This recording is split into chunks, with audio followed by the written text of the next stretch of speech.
खुलुमबाय बड'लेण्ड पाब्लिक रादाब नायगिरि नोंथांमोनखौ बरायबाय। इउपिपिएल दोलोआ बिटिसिनि मोनफ्रोमबो बियाब एबा समस्तिफोराव लाइमोनफोरजों लोगो हमलायनाय आरो सावरायलायनाय हाबाफारि लाबोबाय थानायखौ नुनो मोन्दों।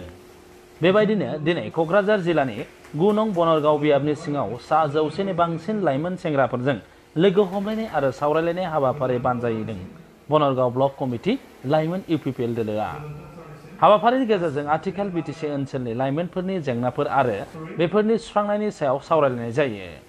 लोगोसे सावरायनायाव बाहागो लानाय लाइमोनफ्रा बियाबनि सिङाव थानाय रायजो राजाफोरनि जेंनाफोरनि सायाव खौरां लानायजों सावरायलायनानै बिसोरनि जेंना सुस्रांनायनि सायाव माबायदि खामानि मावनो नांगोन बेफोरनि सायावबो सावरायलायनाय जायो।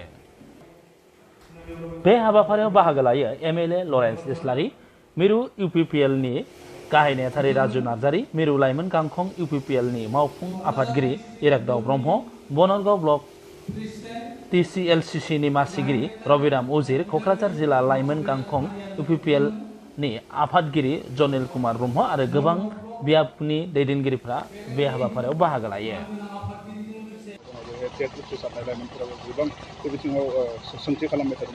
मोनसे जिनिसा जाबाय मा जेब्लानाखि सरकार थायो सरकारा थिसनथाइ होनायनि खामानि मावो जेब्लायबो जिखिनि सरकारानो फैया मानो बियो माने इमप्लयमेन्ट होखाथारनांगोन।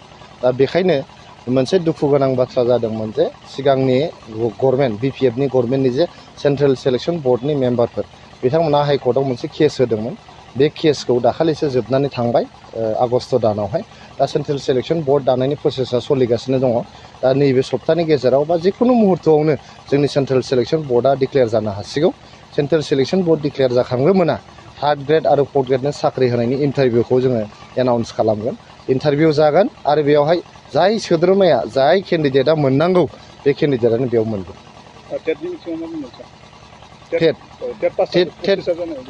टेटनि थाखाय मोनसे खोथाया मा टेटनि थाखाय जोंहा दाबो 1200निफ्रायबो एसे बांसिन भेकेन्सिसफोर दङ। आगोलावनो जों होनांगौमोन। बेयावबो जोंहा टेटफ्रा जिहेतु हाइकर्टआव केस होदोंमोन। बे टेटनि केसखौबो जोङो दिनै हाइकर्टआवहाय एफिडेभिट होनायनि गेजेरजों जों देरहानो हाबाय। दा बे केसा गैला। दा स्पेसियेल टेटआबो जोबनानै थांबाय। थाबैनो जोंहा जे 1200निफ्रायबो बांसिन एमइ आरो एलपिनि जे जोंहा भेकेन्सि दङ टेटनि थाखाय बेखौ जोङो थाबैनो होनाय जासिगोन। बेवहाय माने जेबो डिले जानाय नंला। थाबैनो होनानै जोंनि टेट माबाफोरनि गेजेराव केन्डिडेटफोरनि गेजेराव मोनसे मोजां खौरां जों होनो नाजागासिनो दङ। नै जोंहा सेन्ट्रेल कमिटि इउपिपिएलआव मोनसे डिसिसन दङ जे गासै जोंहा 40टा बिटिआरनि जे समस्ति दङ बेयाव 100 लाइमोन आरो 100 आइजो आलादा आलादायैहाय बिथांमोनजों सावरायलायनाय इन्टारेक्सन प्रग्राम जोंहा दङ। जोंनि पार्टिनि इउपिपिएल हान्जानि जोंनि निति आदर्श जोंनि बिटिआर गभर्नमेन्टनि जे हाबाफारिफोर जोंनि जे कनस्ट्राक्टिभ हाबाफारिफोर जेरै जोंहा खुनु सारा भारतबर्षआव अट'नमास काउन्सिलफ्रा गावनिनो फ्लेगशिप स्किम गैया। खिन्थु दिनै जोंनि बिटिआर काउन्सिला बड'लेण्ड जे जोंहा गभर्नमेन्ट दङ बे बड'लेण्ड गभर्नमेन्टआ गावहानो फ्लेगशिप स्किम जाबाय। 15टा फ्लेगशिप स्किम जों दिनैसिम खालामबाय। बेवहाय नोंहा बड'फा सुपार 50 मिशन थाबाय, जोंहा अनसाय बिथांखि थाबाय, गियान सोरां बिथांखि थाबाय, दाखालिसो माइनाव सोरां बिथांखि जों सेल्फ हेल्प ग्रुपनो 75,000 होनायखौ मावबाय।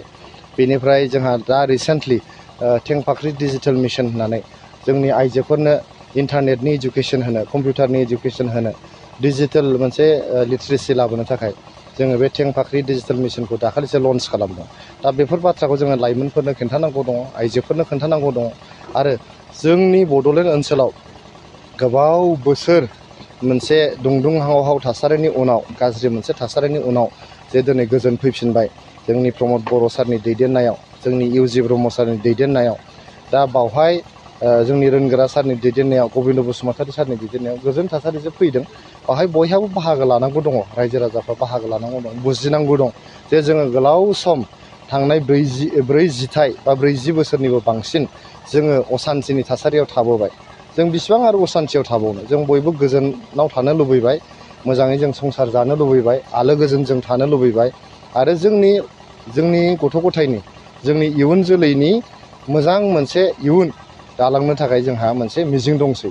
बेखायनो जों साफ्रोमबो रायजो राजाया जाहाथे जोंनि इउपिपिएल हान्जानि सान्थौ सानस्रिजों बा जोंनि बिटिआर गभर्नमेन्टनि जे खामानिफोर बेजों जाहाथे लोब्बा जानो हायो बेनि थाखाय जों बे इन्टारेक्सन हाबाफारिखौ लादों। उनाव गोबां खामानि होसोनानै थाङो बे बिथिङाव लाइमोनफोरनि थाखाय माबायदि बिथांखि नोंथांमोना लादों? दा दिनै जों बेखिनिखौ एसे रायखांदेरनांगोन जे थांनाय 17 बोसोराव मानव गेदेर हाग्रामा महिलारिनि बिथाङाव जे जोंनि BTC सरकारा सालायजादोंमोन बे 17 बोसोराव जोङो नुनो हायो बिथांमोनहा जोंखौ गाज्रि मोननो हागौ माखासे खोथाफोरखौ बुङोब्ला नाथाय रियेल खोथाखौ जों बुंथारनो गोनां जे बिथांमोनहा बे 17 बोसोराव खुनु लाइमोनफोरनि थाखाय बा लाइमोनफोरनि भबिष्यतनि थाखाय बिथांमोनहा जेबो सिन्था खालामाखै बरंस' खामानि मावनायाथ' गोजाननि खोथा लाइमोनफोरनि थाखाय बिथांमोनहा जेबो सिन्था खालामाखै नंगौ जों खामानि मावाखै होननानै बिथांमोनखौ बुङा बिथांमोनहा लामा दालां बानायदों दिनै बिदिनो गामि गामि माबा मोनसे अनुस्थानफोर गायसनदों बिनि गेजेरजोंल' जे जोंनि लाइमोनफ्रा डेभेलप जागोन बा जोंनि समाजा डेभेलप जागोन बे नङा दा जोङो सारिय'फाले जोङो लांफाजोबनो हानाय जों जाथारनो नांगोन दिनै जोङो लामा दालां बानायनायजोंल' जे जोंनि समाजा उन्नति जागोन दा बेखिनिखौ जोङो फिल खालामनो हाया जायनि थाखाय जोङो जोंनि सरकारा जे लाइमोनफोरा माब्रैबा जे गावनि आथिङाव गसंनानै थानो हायो लाइमोनफ्रा जे इयुनाव जोंनि समाजखौ माब्रैबा मोजां लामाजों दैदेनलांनो हायो बे असिलायै जों लाइमोनफोरनि थाखाय साननाय जादों दा बे हिसाबैनो लाइमोनफोरनि जे बेकार समस्या बे बेकार समस्याखौ समाधान खालामनो थाखायबो जोंनि सरकारा एकदम दिन राति खामानि मावगासिनो दङ